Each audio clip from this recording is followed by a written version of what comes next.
Halo, assalamualaikum warahmatullahi wabarakatuh. Selamat datang kembali di channel Pekerja Migran Indonesia yang domisilinya di negeri Betor ini. Oke, kali ini eh, kita akan membahas bukan informasi yang penting ya.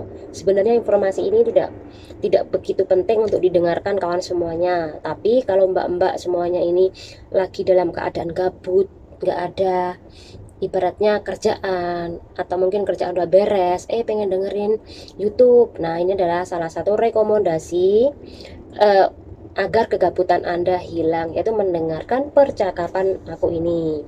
Oke, sebelum membahas sebuah informasi, eh, aku cuman mengingatkan buat kawan-kawan semuanya melihat kondisi beberapa minggu ini ya, bukan minggu, hampir 1 bulan ya, beberapa bulan ini, yaitu ibaratnya adalah peperangan antara PRT dan juga juragannya ya.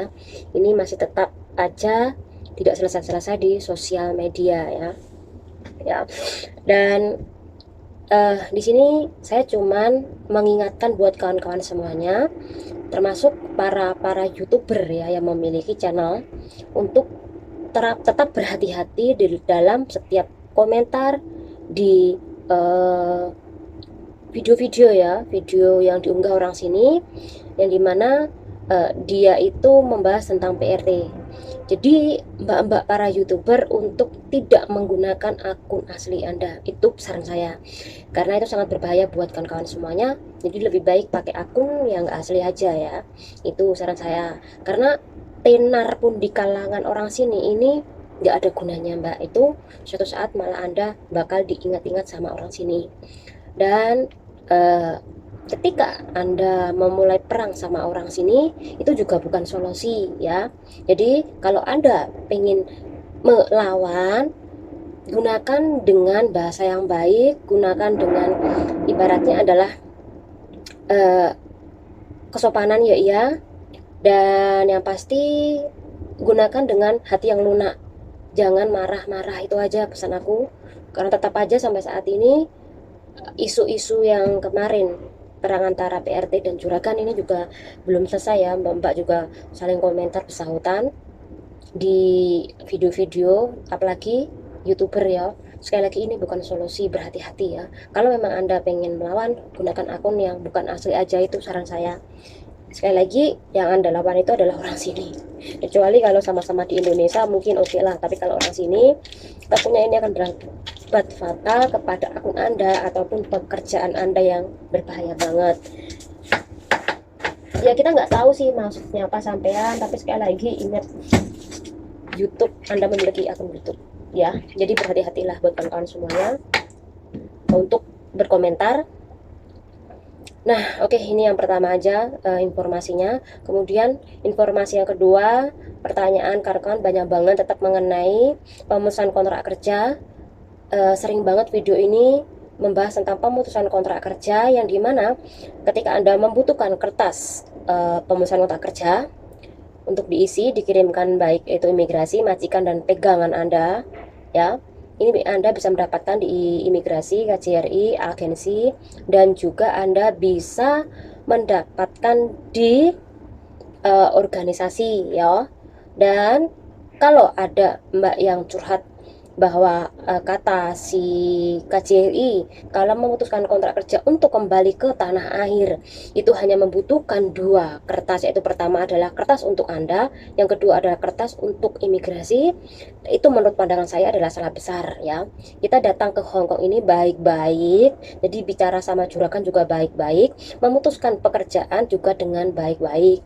Jadi kalau tak sarankan ini, kalau mau dengerin, ngomong sama majikan dulu, bos aku mau pulang ke tanah air. Jadi ada omongan tuh enak gitu loh mbak ya. Jadi bos akan bersiap-siap uh, untuk mencari PRT baru. Jadi jangan langsung Anda diam aja terus kemudian Anda cabut ya, karena Anda mengirimkan surat pemutusan kontrak itu ke imigrasi dulu. Jadi itu salah besar ya. Jadi tak sarankan, majikan harus diberitahu dulu. Walaupun Anda tidak ingin bekerja lagi, tetapi sebagai orang Indonesia lebih baik kalau ada omongan ya ibaratnya menghargai juga. Walaupun orang sini seperti itu, tapi sekali lagi lawan ya, bukan berarti Anda harus berkata kasar keras, itu enggak. Jadi bantah aja setiap apa yang menurut Anda salah, dilawan perkataan, diberitahu itu ya. Jadi banyak ngobrol sama bos, itu saran saya ya. Nah, itu yang kedua. Jadi usahakan kalau mau soal kontrak kerja, kasih tahu majikan dulu, kemudian biarkan majikan mencari CC baru. Kalau majikan itu malah marah-marah, enggak masalah, sama udah kasih tahu dulu, itu sudah top, udah betul ya. Ya, walaupun bos nggak mau tanda tangan, marah, biarkan saja, sementing kasih tahu dulu gitu loh ya.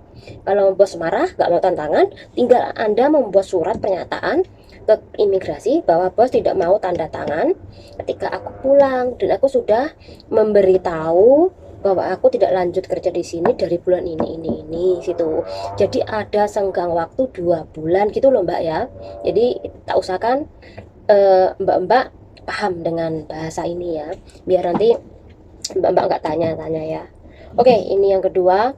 Kemudian yang ketiga, kalau Mbak-mbak dapat selepas booking ya ID itu dapat balasan ada barcode atau QR kode dan juga tanggal, itu bukan tanggal dibuka imigrasi, tapi tanggal kedatangan Anda untuk membuat ID card nggih. Nah, itu informasi yang ketiga. Kemudian informasi yang keempat, Mbak-mbak kalau udah lihat videoku yang dulu-dulu itu ya, itu bikin pusing juga ya peraturan di sini. Sebentar-sebentar Mbok Dela bilang 9 negara ini dilarang masuk ke sini, kemudian sebentar-bentar dirubah lagi.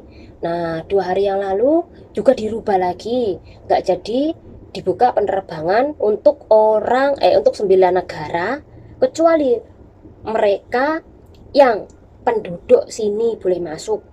Nah, tapi akhir ini juga diubah lagi ya, boleh masuk, katanya seperti itu. Jadi kadang-kala bikin pusing juga ya Mbak-mbak. Aduh, kok pusing lagi kok ini. Jadi tak sarankan Mbak-mbak lihat informasi juga, jadi biar paham bagaimana kondisi. Karena setiap hari itu bisa saja berubah-ubah, tergantung mood Mbok Dilam ya. Jadi Mbok Dilam sendiri itu tahu bahwa kondisi di negaranya ini sedang mengalami krisis juga. Jadi dia mendapat tekanan sini, bawah atas seperti itu. Jadi pusing sendiri ya. Jadi akhirnya dia saking pusingnya, ya udah ini mentok diperbolehkan 9 negara yang boleh masuk ke negara ini ya. Dan kemarin juga pernah kita bahas ya mengenai bakal ada penutupan di negara ini ya, atau di lockdown, yang dimana tidak boleh melakukan aktivitas. Tapi ternyata sekali lagi enggak ya, karena tahu sendirilah ekonomi juga lagi terpuruk ya. Jadi nggak mungkin kalau di lockdown secara total, karena pemerintah juga bakal mengeluarkan banyak biaya. Dan kawan-kawan mungkin juga akan mendapatkan nanti beberapa tes ya, entah itu kalau majikan baik ya makasih, kalau majikan nggak baik akan ya memberi ya tes masa tersebut. Jadi mbak-mbak nanti ikuti aja sarannya. Besok juga tetap berhati-hati, libur, tetap memakai masker. Ingat peraturan masih 2 orang di dalam kelompok Anda, dan jangan lupa jaga jarak, penting ya. Karena kemarin minggu ini juga ada beberapa teman kita yang terkena denda, yaitu harus membayar 5.000 dolar sini. Wow, banyak banget ya. Oke, itu aja informasinya. Semoga kawan-kawan semuanya mendengarkan ini nggak bosan-bosannya. Kalau bosan skip aja. Semoga manfaat. Channel ini dulu. Wassalamualaikum warahmatullahi wabarakatuh.